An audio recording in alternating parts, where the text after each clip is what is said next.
जो कि name chemical reactions है उसको डिटेल में पढ़ने वाले हैं और उसकी सिंपल ट्रिक भी जानने वाले हैं कि उसमें प्रोडक्ट क्या बनेगा, किस टाइप से केमिकल रिएक्शंस लिखनी है। तो हम कौन-कौन सी केमिकल रिएक्शंस को इस वीडियो लेक्चर के अंदर डिस्कस करने जा रहे हैं।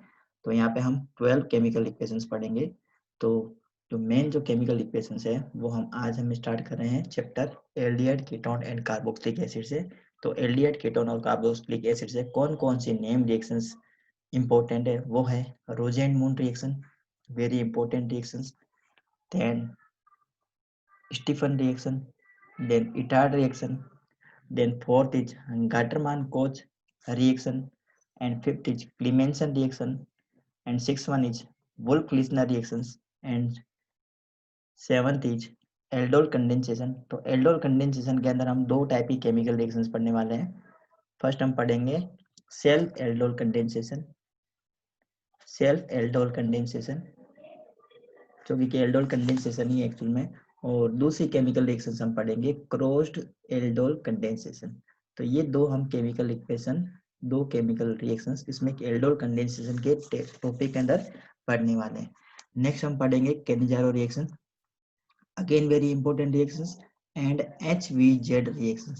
So these are the 9 chemical reactions belong to aldehyde, ketone and carboxylic acid. इस वजह से ये टॉपिक बहुत ही ज्यादा इंपॉर्टेंट हो जाता है। एल्डिहाइड, कीटोन और कार्बोक्सिलिक एसिड टॉपिक बहुत ही ज्यादा इंपॉर्टेंट हो जाता है क्योंकि इसके अंदर 9 केमिकल रिएक्शंस ऐसी है, जो कैसी है, नेम केमिकल रिएक्शंस है। तो चलिए शुरू करते हैं आज का वीडियो लेक्चर। तो आप देख रहे हैं मुझे केमिस्ट्री पाठशाला पे, और मैं हूं मुकेश पुरवा। तो चैनल को लाइक कीजिए, शेयर कीजिए, सब्सक्राइब कीजिए और हमारे साथ में बने रहिए। नोटिफिकेशन बेल को दबाइए ताकि आपको नोटिफिकेशन मिलता रहे। तो चलिए हम स्टार्ट कर देते हैं फर्स्ट केमिकल इक्वेशन से। और जो हमारे पास में फर्स्ट केमिकल इक्वेशन है वो है रोजेन-मुंड रिएक्शन। तो एक्चुअल में रोजेन-मुंड रिएक्शन क्या है? ये रिडक्शन रिएक्शन है। किस टाइप की रिएक्शन है ये? रिडक्शन रिएक्शन है। और रिडक्शन का मतलब होता है removal of oxygen, removal of oxygen और एडिशन ऑफ हाइड्रोजन। अगर किसी भी केमिकल इक्वेशन में ऑक्सीजन रिमूव हो रही है या फिर हाइड्रोजन ऐड हो रहा है तो उसको हम क्या बोलते हैं? रिडक्शन रिएक्शन बोलते हैं। तो इसके अंदर हम यही पढ़ने वाले हैं। इसके अंदर क्या होता है? रोजेंड-मून रिएक्शन के अंदर पार्शियल रिडक्शन होता है। किसका? एसिटाइल क्लोराइड का पार्शियल रिडक्शन होता है। तो रिडक्शन के लिए हम रिड्यूसिंग एजेंट भी काम में लेते हैं। तो यहाँ पे जो रिड्यूसिंग एजेंट है हमारे पास में वो है lead in the presence of BaSO4, barium sulphate की प्रेजेंस में हम लेड की रिएक्शंस करवाएंगे एसिटाइल क्लोराइड से। साथ में हम क्या लेते हैं? पिरिडिन और बोइलिंग जाइलिन भी लेते हैं। Pyridine and boiling xylene both treat as a solvent for this chemical equation. इस केमिकल इक्वेशन के लिए बोइलिंग जाइलिन एंड पिरिडिन किसकी तरह काम करेंगे? सोलवेंट की तरह काम करेंगे। अब यहाँ पे देखिए आप, ये जो लेड है ना, ये लेड PD, ये स्ट्रॉन्ग रिड्यूसिंग एजेंट है। तो स्ट्रॉन्ग रिड्यूसिंग एजेंट का काम होता है ये जो एसिटाइल क्लोराइड हमने लिया है इसको रिड्यूस करवाना। अब यहाँ पे हमने स्ट्रॉन्ग ले लिया तो ये इसको कहाँ तक लेके जाता है? इसको ये एल्केन की तरफ लेके चला जाएगा, लेकिन हमें यहाँ पे इसका पार्शियल रिडक्शन ही करवाना, हमें फिर इसका फुली रिडक्शन नहीं करवाना।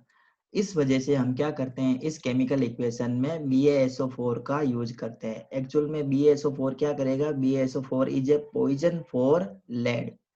BaSO4 is a poison, it is a poison for lead. Poison है ये किसके लिए? लेड के लिए। तो पॉइजन की तरह काम करता है BaSO4। ठीक है, पॉइजन का मतलब यहाँ पे ये है कि ये लेड की जो एक्टिविटी है उसको क्या कर देता है? डिक्रीज कर देता है, बहुत कम कर देता है। तो बहुत कम कर देने की वजह से ये जो एसिटाइल क्लोराइड है इस किसके अंदर कन्वर्ट हो जाता है? एल्डिहाइड के अंदर कन्वर्ट होता है। तो सिंपल केमिकल इक्वेशन है, बहुत ही सिंपल केमिकल इक्वेशन, कुछ नहीं करना है। यहाँ पे देखो, एक यहाँ पे दो H2 है ना, H2 में से एक H और इसको H इस टाइप से हम लिखेंगे, मतलब इसको ऐड करवाना है। तो ये जो है ये Cl, ये H के साथ में रिमूव हो जाएगा, HCl बना देगा, और ये H यहाँ से जुड़ जाएगा, Cl की जगह H आ जाएगा, तो हमारे पास में प्रोडक्ट बन जाएगा एल्डिहाइड। तो I think the concept is clear, आप लोगों को समझ में आ गई होगी केमिकल इक्वेशन। तो R की जगह हम CH3 लगा देते हैं, तो इसको बोलेंगे acetyl chloride. Acetyl chloride. R की जगह हम CH3 भी लगा सकते हैं, या R की जगह हम एराइल ग्रुप भी लगा सकते हैं। तो इसकी रिएक्शन हम हाइड्रोजन से करवाएंगे in the presence of lead and BaSO4। तो यहाँ पे लेड और BaSO4 क्या काम करेंगे? Lead and BaSO4 both are the, ये क्या है? ये लेड तो है यहाँ पे कैटलिस्ट, और BaSO4 यहाँ पे क्या करेगा? इसकी रिएक्टिविटी को कम करने का काम करता है, इसके लिए पॉइजन का काम करता है। यहाँ पे सबस्ट्रेट क्या है? CH3COCl। Acetyl chloride is a substrate. अब यहाँ पे अटैकिंग ग्रुप कौन सा? अटैकिंग ग्रुप यहाँ पे हाइड्रोजन है। किसकी प्रेजेंस में अटैक होता है? एक कैटलिस्ट की प्रेजेंस में यहाँ पे अटैक होता है, क्योंकि यहाँ पे क्या करवा रहे हैं हम? रिडक्शन करवा रहे हैं। तो रिडक्शन के लिए हमें क्या चाहिए? रिड्यूसिंग एजेंट की रिक्वायरमेंट होती है। तो हमारे पास में कंपाउंड बनता है एसिटाल्डिहाइड। नेक्स्ट की तरफ पढ़ते हैं, Stephen reaction. Next again important chemical equation, Stephen chemical equation. तो स्टीफन रिएक्शंस में भी क्या होता है? रिडक्शन ही होता है। यहाँ पे हमने रोजेनमून रिएक्शन के अंदर भी हमने रिडक्शन करवाया था, स्टीफन रिएक्शन के अंदर भी हम रिडक्शन करवा रहे हैं। तो रोजेनमून में हम रिडक्शन करवाते हैं एसिटाइल क्लोराइड का, स्टीफन रिएक्शन के अंदर हम रिडक्शन करवाएंगे किसका? एल्काइल साइनाइड का। एल्काइल साइनाइड इसको बोल सकते हैं, एल्काइल साइनाइड मतलब RCN। RCN is called alkyl cyanide, इसको एल्काइल साइनाइड कहते हैं, या इसको हम दूसरे वर्ड में एल्काइल नाइट्राइल भी कह सकते हैं। इसका IUPAC नेम है alkyl nitrile. This is the common name for RCN।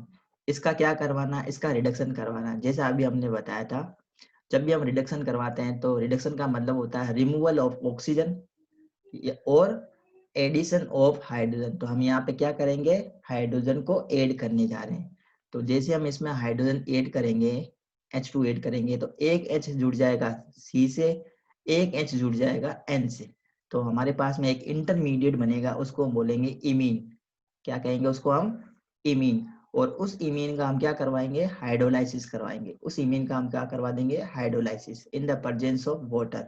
तो वाटर का मॉलिक्यूल जैसे हम इसको ऐड करेंगे इसके अंदर, तो हमारे पास में कंपाउंड बनेगा एल्डिहाइड।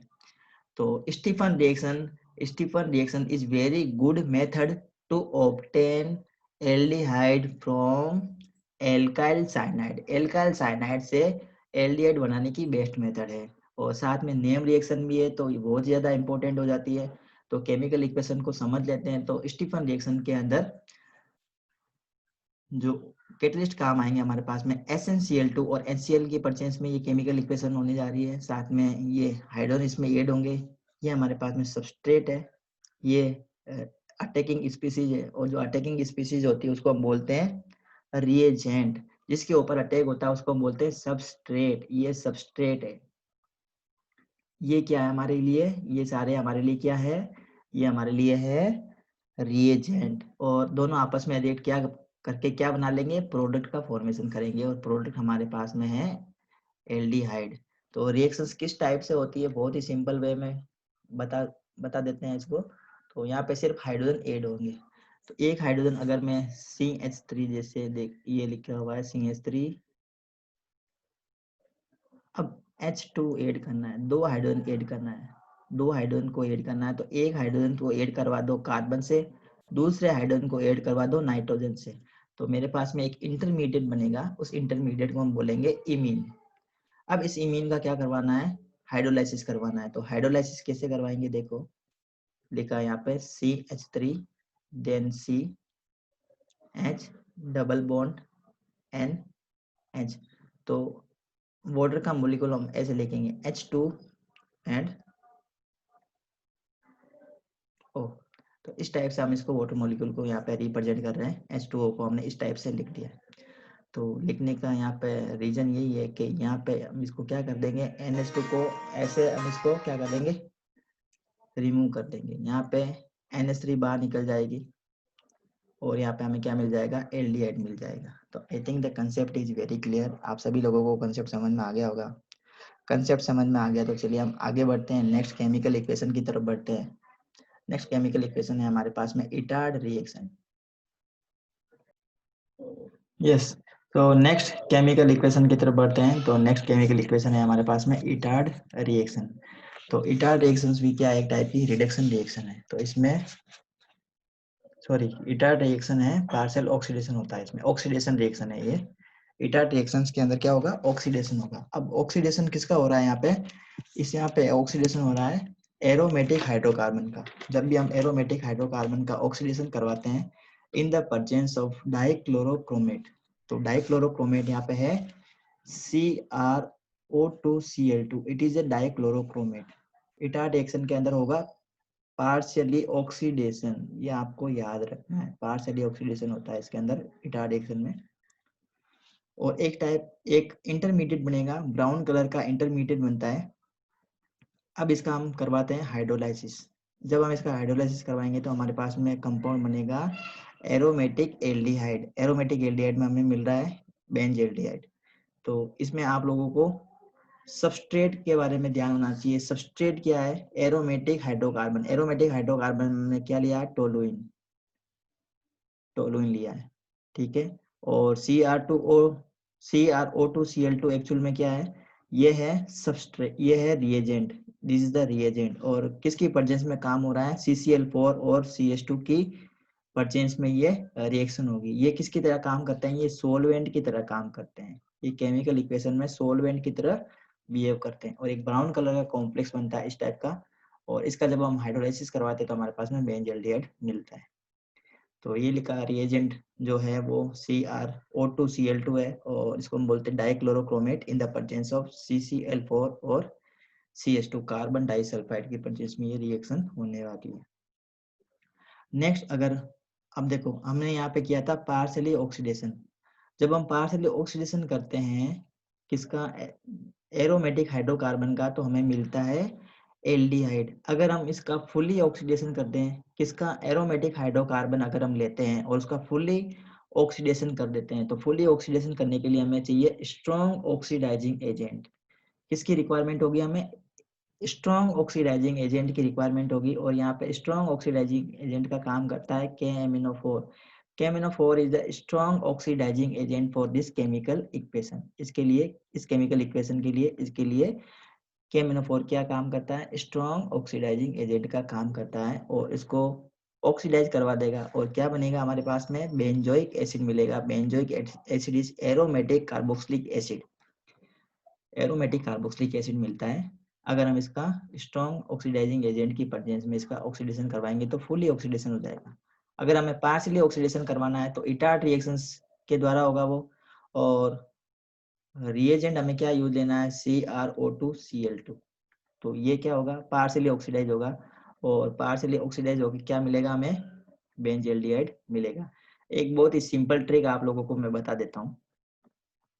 तो सिंपल ट्रिक क्या है, जब भी हम एल्कोहल को, जब भी एल्कोहल का हम ऑक्सीडेशन करवाते हैं, on oxidation alcohol gives aldehyde. और एल्डिहाइड का जब हम ऑक्सीडेशन करवाते हैं तो हमें मिलता है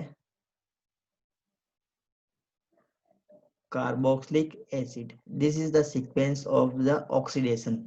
ऑक्सीडेशन का ये सीक्वेंस है। एल्डिहाइड, एल्कोहल का अगर हम ऑक्सीडेशन करवाते हैं तो एल्डिहाइड, एल्डिहाइड का अगर हम ऑक्सीडेशन करवाते हैं तो कार्बोक्सिलिक एसिड। ये हमने लिया है माइल्ड ऑक्सीडाइजिंग एजेंट की परचेज में। अगर एल्कोहल का ऑक्सीडेशन करवाते हैं माइल्ड ऑक्सीडाइजिंग एजेंट की परचेज में तो एल्डिहाइड मिलेगा। एल्डिहाइड का ऑक्सीडेशन करवाते हैं माइल्ड ऑक्सीडाइजिंग एजेंट की परचेज में तो कार्बोक्सिलिक एसिड मिलता है। अगर हम एल्कोहल का स्ट्रॉन्ग ऑक्सीडाइजिंग एजेंट की प्रेजेंस में इसका ऑक्सीडेशन करवाते हैं एल्कोहल का, तो एल्कोहल किस में कन्वर्ट हो जाएगा, डायरेक्ट ही कार्बोक्सिलिक एसिड में कन्वर्ट हो जाएगा। किसकी प्रेजेंस में, स्ट्रॉन्ग ऑक्सीडाइजिंग एजेंट की प्रेजेंस में।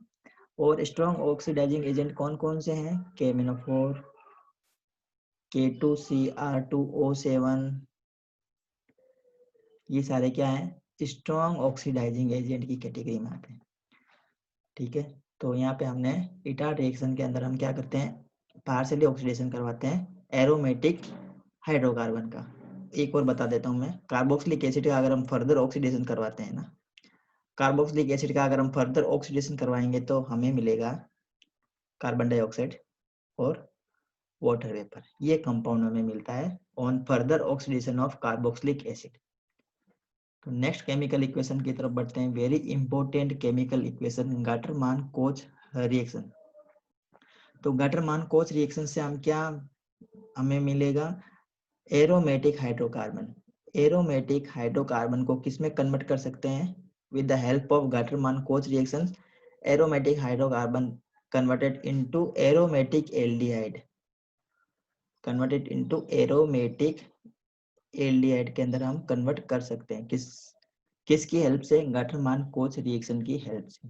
तो रिएक्शंस के अंदर जो रिएजेंट है उसके बारे में हमें पता होना चाहिए। अगर किसी भी केमिकल इक्वेशन में रिएजेंट हमें पता है तो उसका प्रोडक्ट हम पता लगा सकते हैं। अगर हमने केमिकल इक्वेशन को थोड़ा भी प्रैक्टिस किया है, अच्छे से थोड़ा सा लिखा है, उसको देखा है, उसको अच्छे से प्रैक्टिस किया है, तो हम उसकी केमिकल इक्वेशंस को आराम से पता लगा सकते हैं।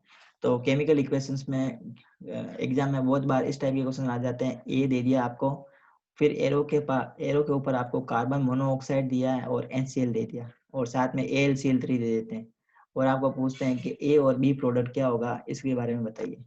तो ये रिएजेंट है, इसको देख के हम पता लगा सकते हैं कि ए और बी क्या हो सकता है। तो यहाँ पे रिएक्शंस को थोड़ा सा आपको लिख के प्रैक्टिस भी करनी होगी। जब आप लिख के प्रैक्टिस करोगे तो आप लोगों को आराम से ये केमिकल इक्वेशंस याद हो जाएगी। बहुत बड़ी बात नहीं है, कोई रॉकेट साइंस नहीं है इसमें, बहुत ही सिंपल केमिकल इक्वेशंस है, आप लोग इसको अच्छे से तैयार कर लेंगे। तो ये है एरोमेटिक हाइड्रोकार्बन। एरोमेटिक हाइड्रोकार्बन में हमने लिया बेंजीन।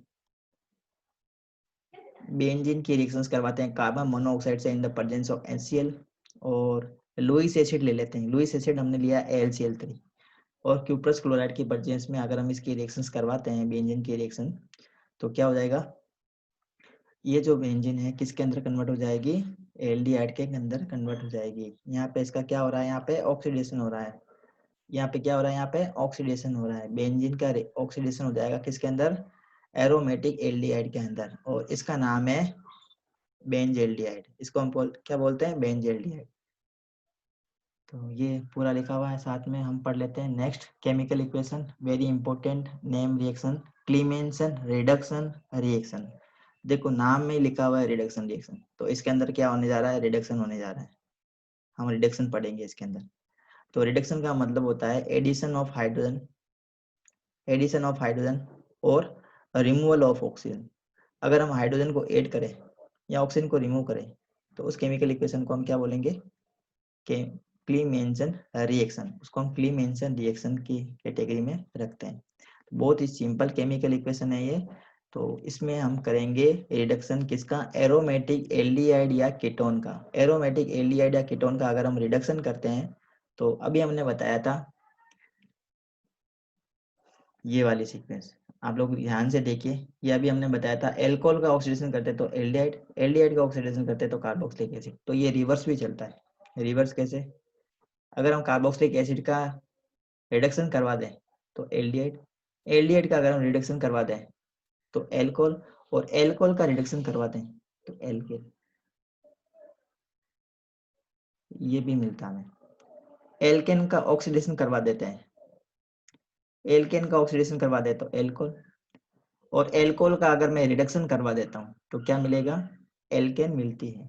तो यहाँ पे हम क्या कर रहे हैं, क्लीमेंसन रिडक्शन रिएक्शन के अंदर क्या कर रहे हैं, हम एरोमेटिक कीटोन या एल्डिहाइड लेते हैं। तो ये जो कीटोन या एल्डिहाइड है ना, जब हम इसका रिडक्शन करते हैं तो ये किसके अंदर कन्वर्ट हो जाते हैं, एरोमेटिक हाइड्रोकार्बन के अंदर कन्वर्ट हो जाते हैं। डायरेक्टली एरोमेटिक हाइड्रोकार्बन के अंदर कन्वर्ट हो जाएंगे। जनरली क्या होता है, एल्डिहाइड जब हम इसका रिडक्शन करते हैं तो किस में कन्वर्ट होते हैं, पहले एल्कोहल के अंदर कन्वर्ट होते हैं, और एल्कोहल का जब फर्दर रिडक्शन करवाते हैं ना तो हमें क्या मिलता है, एरोमेटिक हाइड्रोकार्बन मिलता है। लेकिन इस केस में क्या हो रहा है, एक स्टेप डायरेक्ट क्या हो गया, जंप होगी। एक स्टेप जंप कैसे हो गई, एल्डिहाइड से हमें क्या मिलना था, एल्कोहल मिलना था, और एल्कोहल का रिडक्शन करवाने से हमें क्या मिलना था, एरोमेटिक हाइड्रोकार्बन मिलना था। लेकिन इसके अंदर क्या है, एरोमेटिक कीटोन और aldehyde directly in the presence of zinc and Hg, ये वेरी गुड रिड्यूसिंग एजेंट है, बहुत ही अच्छे रिड्यूसिंग एजेंट है, वेरी गुड और स्ट्रॉन्ग रिड्यूसिंग एजेंट है, साथ में स्ट्रॉन्ग रिड्यूसिंग एजेंट की कैटेगरी में आते हैं। तो स्ट्रॉन्ग रिड्यूसिंग एजेंट की कैटेगरी में आते हैं, तो ये क्या करेंगे, ये बहुत ही ज़्यादा हाइड्रोजन की सप्लाई करेंगे। हाइड्रोजन सप्लायर होते हैं, जो भी रिड्यूसिंग एजेंट होते हैं ना, रिड्यूसिंग एजेंट वो हाइड्रोजन की सप्लाई करते हैं, ये हाइड्रोजन सप्लायर होते हैं, हाइड्रोजन सप्लायर। और जो भी ऑक्सीडाइजिंग एजेंट होते हैं, जो भी ऑक्सीडाइजिंग एजेंट होते हैं ना, वो सारे क्या होते हैं, ऑक्सीजन सप्लायर होते हैं, वो ऑक्सीजन की सप्लाई करते हैं। ऑक्सीडाइजिंग एजेंट करते हैं ऑक्सीजन की सप्लाई, रिड्यूसिंग एजेंट करते हैं हाइड्रोजन की सप्लाई। तो हमने यहाँ पे लिया है रिड्यूसिंग एजेंट, तो रिड्यूसिंग एजेंट यहाँ पे क्या है, zinc and Hg। Zinc Hg किसकी तरह काम करेगा, रिड्यूसिंग एजेंट की तरह काम करेगा, और इसको क्या करवा देगा, रिड्यूस करवा देगा किसके अंदर, एरोमेटिक एल्डिहाइड के, एरोमेटिक एल्डिहाइड को एरोमेटिक हाइड्रोकार्बन के अंदर रिड्यूस करवा देगा। तो I think the concept is very clear, आप सभी लोगों को समझ में आ गया होगा। केमिकल इक्वेशन आप लोगों को समझ में आ गई होगी। 17 नंबर केमिकल इक्वेशन हमने, क्लीमेंशन रिडक्शन रिएक्शन हमने कंप्लीट कर लिए। नेक्स्ट केमिकल इक्वेशन की तरफ बढ़ते हैं। ये भी क्या है, रिडक्शन रिएक्शन ही है, रिडक्शन रिएक्शन ही है।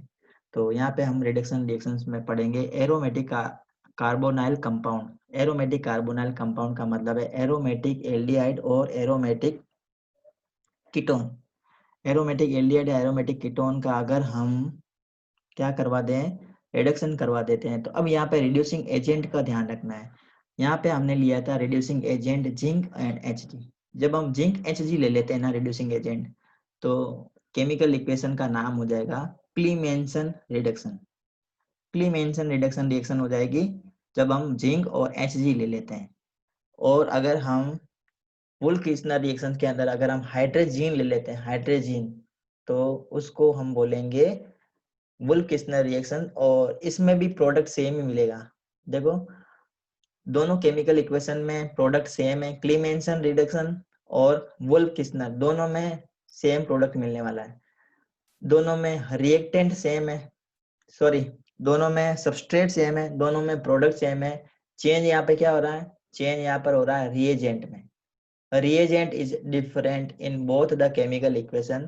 क्लीमेंसन में हम रिएजेंट ले रहे हैं जिंक Hg का कॉम्बिनेशन, ये स्ट्रॉन्ग रिड्यूसिंग एजेंट होता है।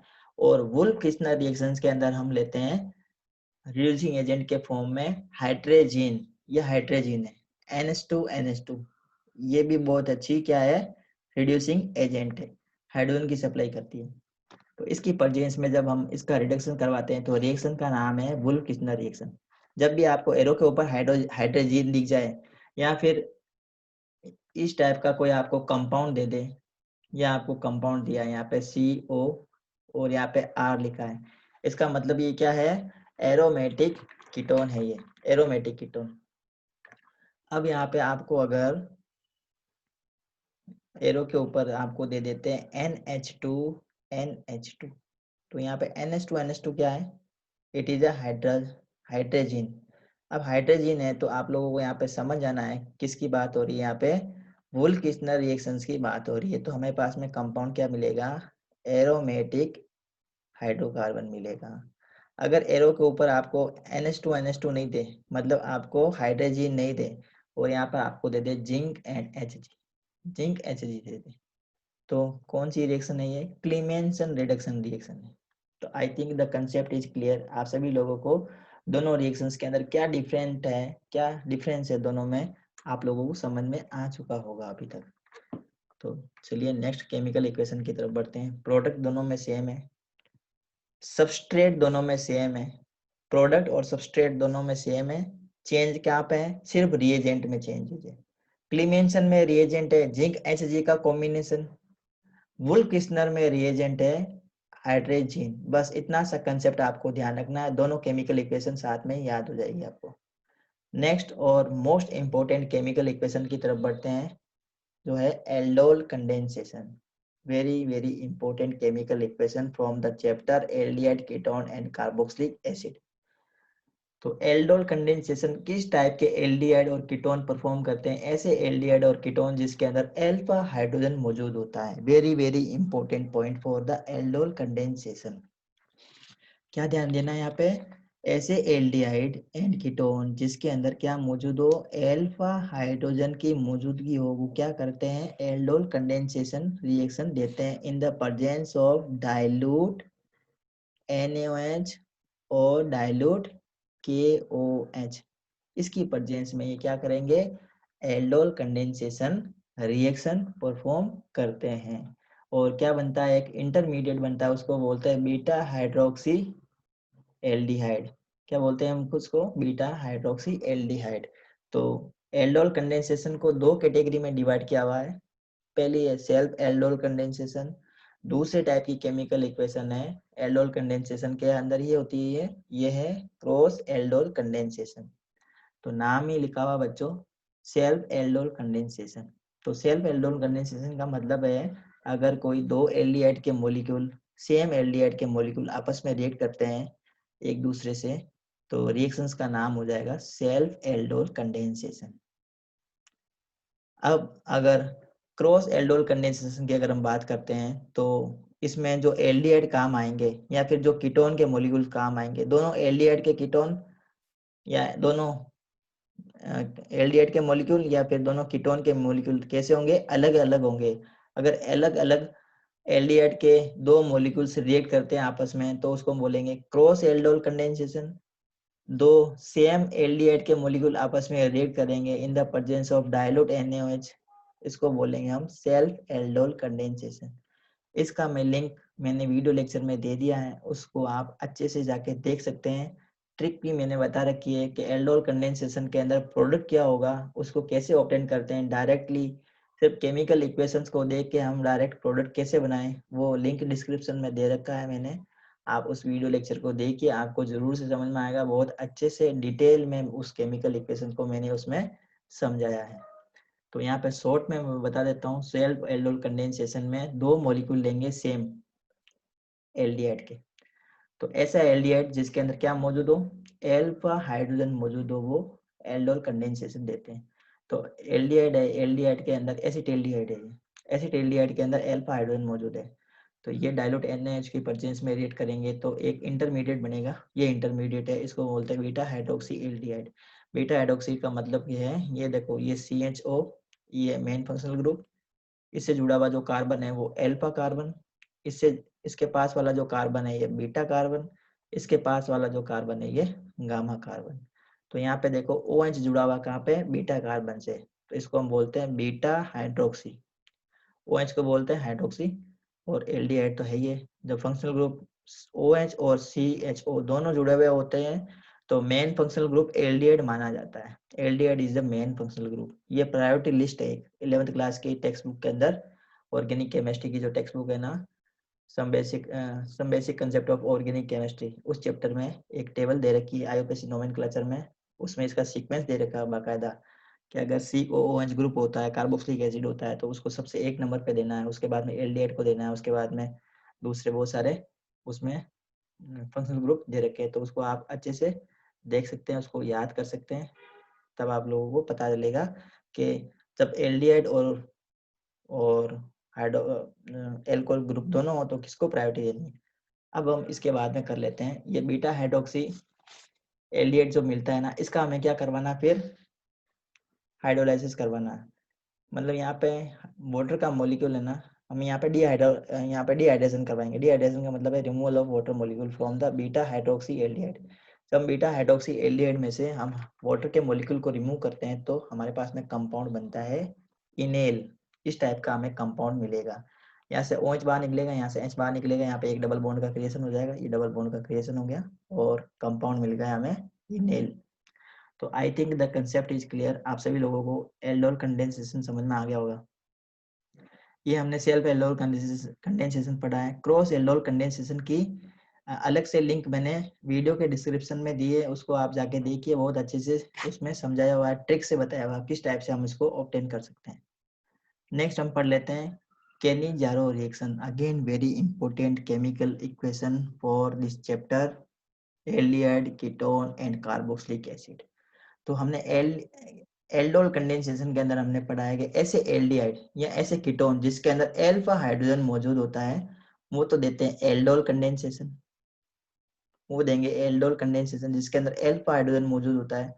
और ऐसे एल्डिहाइड एंड ऐसे कीटोन्स जिसके अंदर एल्फा हाइड्रोजन का मॉलिक्यूल प्रेजेंट नहीं होता है, वो देंगे Cannizzaro reaction. I think the concept is clear. दोनों रिएक्शंस की अंदर आपको डिफरेंस है वो पता चल गया होगा। एल्डोल कंडेंसेशन कौन से एल्डिहाइड देंगे जिसके अंदर अल्फा हाइड्रोजन मौजूद होता है। केनिजारो रिएक्शंस कौन से टाइप के ऑर्गेनिक कंपाउंड देंगे जिसके अंदर अल्फा हाइड्रोजन मौजूद नहीं होता है। ऐसे एल्डिहाइड जिसके अंदर अल्फा हाइड्रोजन मौजूद नहीं होगा वो क्या देंगे, केनिजारो रिएक्शन। जैसे HCHO है, HCHO फॉर्मल्डिहाइड है, ये इसके अंदर कोई भी अल्फा हाइड्रोजन मौजूद नहीं है, तो ये केनिजारो रिएक्शन देगा। ठीक है, तो सेम हमें यहाँ पे लेना, उसमें हमने डाइल्यूट NaOH लिया था, किसमें, एल्डोल कंडेंसेशन के अंदर हम डाइल्यूट NaOH लेते हैं। डाइल्यूट NaOH क्या काम करता है, एक रिएजेंट की तरह काम करता है। केनिजारो रिएक्शंस के अंदर जो हम रिएजेंट ले रहे हैं वो ले रहे हैं कंसंट्रेट NaOH, बस इतना सा फर्क है, सिर्फ दो डिफरेंस है इसमें केनिजारो और एल्डोल कंडेंसेशन में। एल्डोल में अल्फा हाइड्रोजन की मौजूदगी जरूरी है, केनिजारो रिएक्शन के अंदर अल्फा हाइड्रोजन एब्सेंट होना चाहिए। एल्डोल कंडेंसेशन में हम डाइल्यूट NaOH लेते हैं, केनिजारो रिएक्शंस के अंदर कंसंट्रेट NaOH लेते हैं। ये दो डिफरेंस आप ध्यान रखेंगे। तो केनिजारो रिएक्शंस के अंदर क्या होगा, ये जो एक मॉलिक्यूल है ना, ये सेम मॉलिक्यूल, इसका एक बार होगा रिडक्शन और एक बार होगा ऑक्सीडेशन। एक बार होता है रिडक्शन होता है और एक बार होता है ऑक्सीडेशन। यहाँ पे हो गया इसका ऑक्सीडेशन। सेम मॉलिक्यूल का एक बार होता है ऑक्सीडेशन और सेम मॉलिक्यूल का एक बार होता है रिडक्शन। यहाँ पे हो गया रिडक्शन और यहाँ पे हो गया ऑक्सीडेशन। तो इस टाइप के रिएक्शंस को बोलते हैं disproportionation reaction. Those type of reactions in which A same molecule undergoes oxidation and same molecules another time goes reduction. Same molecule का एक बार ऑक्सीडेशन होता है, सेम मॉलिक्यूल का दूसरी बार क्या हो जाता है, रिडक्शन हो जाता है, तो उसको हम बोलते हैं डिस्प्रपोर्शनेशन रिएक्शन। तो I think the concept is very clear, आप सभी लोगों को समझ में आया होगा। केनिजारो रिएक्शंस को बहुत ही अच्छे वे में वीडियो लेक्चर में बताया, जिसमें ट्रिक बताई रखी है कि केनिजारो रिएक्शंस को सिर्फ देखने से ही हमें प्रोडक्ट का पता चल जाएगा, सिर्फ with in 1 minute. With in 1 minute के अंदर केनिजारो रिएक्शंस के क्या प्रोडक्ट होंगे वो रिएक्शंस के अंदर बता रखा है, लिंक डिस्क्रिप्शन में दे रखा है, आप उसको विजिट कर सकते हैं। Next important chemical equations for the chapter aldehyde ketone and carboxylic acid is HVR reaction। Full form है Hell Volhard Zelinsky reaction. Full form of HVZ reaction is Hell Volhard Zelinsky reaction. इसमें भी same ही है, जैसे हमने Cannizzaro में अभी पढ़ा है कि ऐसे रिएक्शंस जिसके अंदर अल्फा हाइड्रोजन मौजूद होता है, सॉरी एल्डोल कंडीशन के अंदर हम पढ़ा था जिसके अंदर अल्फा हाइड्रोजन मौजूद होता है, वो रिएक्शन एल्डोल देते हैं। HVZ में भी सेम उसी टाइप से है, ऐसे कार्बोक्सिलिक एसिड, ऐसे कार्बोक्सिलिक एसिड जिसके अंदर अल्फा हाइड्रोजन मौजूद होता है, जिसमें अल्फा हाइड्रोजन मौजूद होता है और क्या होना चाहिए, वो साथ में कार्बोक्सिलिक एसिड होने चाहिए। अल्फा हाइड्रोजन साथ में क्या होना चाहिए, वो कार्बोक्सिलिक एसिड होना चाहिए। अगर कार्बोक्सिलिक एसिड है और उसमें अल्फा हाइड्रोजन है, उसके अंदर अगर अल्फा हाइड्रोजन है तो ये रिएक्शन देगा HVZ रिएक्शन देगा। तो इसमें क्या होता है, ये जो कार्बोक्सिलिक एसिड है ना, ये कार्बोक्सिलिक एसिड हमने लिखा है, इस कार्बोक्सिलिक एसिड के अंदर अल्फा हाइड्रोजन मौजूद है। यहाँ पे देखो ये मेन फंक्शनल ग्रुप है COOH। ये जो कार्बन है ये है अल्फा कार्बन, अल्फा कार्बन, और अल्फा कार्बन के पास में जो हाइड्रोजन मौजूद होता है उसको हम बोलते हैं अल्फा हाइड्रोजन। तो अल्फा हाइड्रोजन अगर मौजूद है तो क्या होगा, अल्फा हाइड्रोजन का क्या होता है, डिस्प्लेसमेंट होता है। तो ये किससे रेट करता है, ब्रोमीन से रेट करेगा इन द प्रेजेंस ऑफ हेलोजन से रेट करते हैं, मतलब रेड फॉस्फोरस और हेलोजन, ये यहाँ पे रिएजेंट है। HVZ रिएक्शंस के अंदर जो रिएजेंट यूज होता है ना, वो है रेड फॉस्फोरस एंड हेलोजन, इसकी प्रेजेंस में रिएक्शन होती है और कार्बोक्सिलिक एसिड किस में कन्वर्ट हो जाएगा, अल्फा हेलो कार्बोक्सिलिक एसिड के अंदर कन्वर्ट हो जाएगा। यहाँ पे हमने ब्रोमीन की रिएक्शंस करवाई है तो हमें क्या मिला है, अल्फा ब्रोमो कार्बोक्सिलिक एसिड। तो I think the chemical equations are very clear, आप सभी लोगों को समझ में आ गई होगी। तो हमारे साथ में चैनल पे बने रहिए, आप देख रहे हैं केमिस्ट्री पाठशाला पे मुकेश पूर्वा को। तो चलिए नेक्स्ट केमिकल इक्वेशन पढ़ते हैं, वो चैनल को लाइक कीजिए अगर आप लोगों को कंटेंट समझ में आया है, केमिकल इक्वेशंस आपको समझ में आ रही है तो चैनल को लाइक कीजिए, शेयर कीजिए, सब्सक्राइब कीजिए और नोटिफिकेशन बेल को दबाइए ताकि आपको नोटिफिकेशन मिलते रहें। नेक्स्ट हम पढ़ने जा रहे हैं एमाइंस। तो एमाइंस में हमें 3 केमिकल इक्वेशंस को याद रखना है, मोस्ट इंपॉर्टेंट केमिकल इक्वेशन है और लगभग हर बार एग्जाम में ये केमिकल इक्वेशंस पूछ ली जाती है। तो 3 केमिकल इक्वेशंस कौन कौन सी है? फर्स्ट और वेरी इंपॉर्टेंट केमिकल इक्वेशन है Gabriel phthalimide synthesis, Gabriel phthalimide reaction, या इसको हम बोल सकते हैं गैब्रियल थैलेमाइड सिंथेसिस, 2 नाम है इसके। तो गैब्रियल थैलेमाइड रिएक्शन से हमेशा हमें 1 डिग्री एमाइन मिलता है। 1 डिग्री एमाइन अगर हमें बनाना है तो गैब्रियल थैलेमाइड रिएक्शंस को यूज में लेते हैं। अब आई think the concept is clear. Concept आप सभी लोगों को क्लियर हो गया होगा। ये किससे बना सकते हैं हम? एमाइन का फॉर्मेशन करेंगे हम थैलिक एसिड से, कार्बोक्सिलिक एसिड से, एरोमेटिक कार्बोक्सिलिक एसिड, एरोमेटिक